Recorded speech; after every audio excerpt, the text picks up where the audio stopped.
On va traiter l'exercice 3 de la série 1. Considère des particules alpha émises aléatoirement par une source radioactive pendant un intervalle de temps t.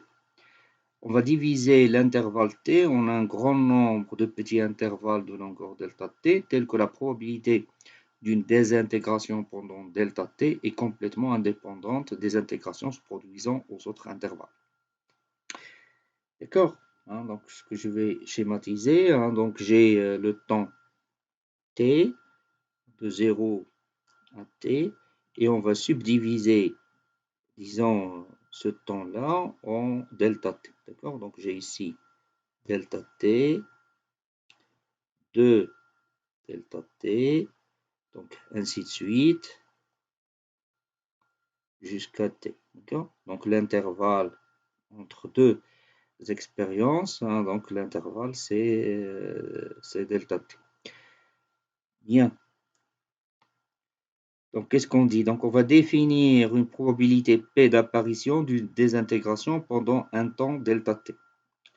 P est très inférieur devant 1, donc il y a une probabilité Q pour qu'il ne se produise aucune désintégration. D'accord? Donc, on va noter P, la probabilité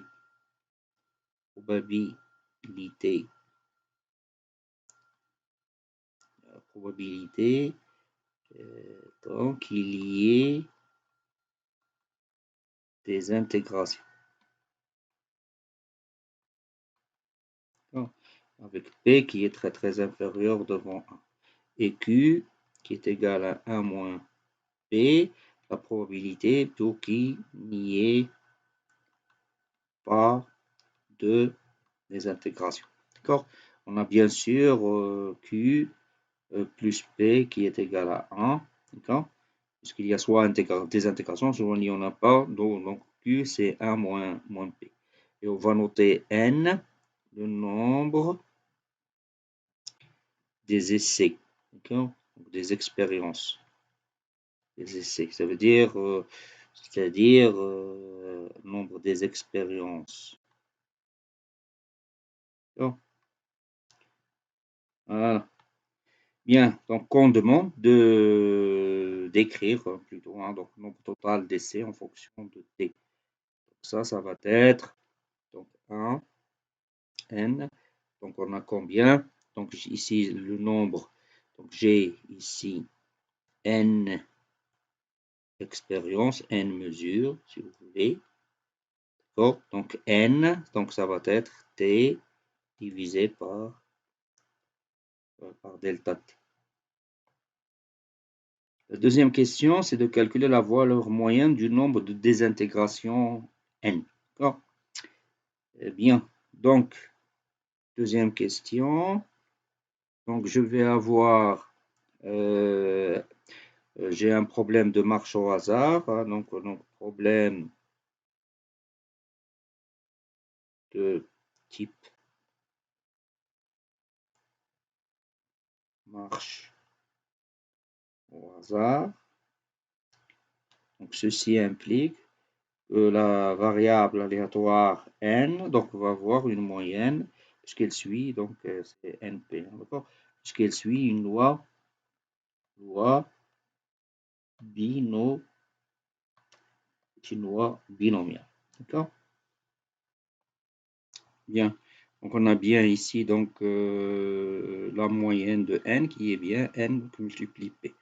Bon, maintenant, troisième question, on suppose que l'intensité d'une source radioactive soit telle que le nombre moyen de désintégration par minute est de 24. On demande d'écrire la probabilité d'observer une observation pendant 10 secondes. D'accord? La distribution étant une distribution de Poisson. D'accord? Donc la distribution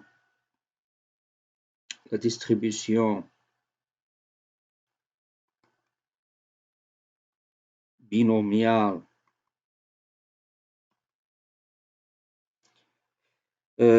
tend vers la distribution de Poisson ou la loi de Poisson. D'accord? Car n car n pas très grand et p très inférieur devant 1. D'accord? Donc d'où P de n, donc on peut l'approximer par la loi de Poisson, qui est la moyenne de n à la puissance n sur n factoriel exponentielle de moins la moyenne de n. Donc ça, c'est la distribution de Poisson. Distribution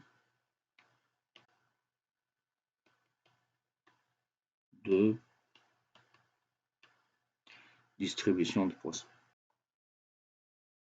On a le nombre de désintégration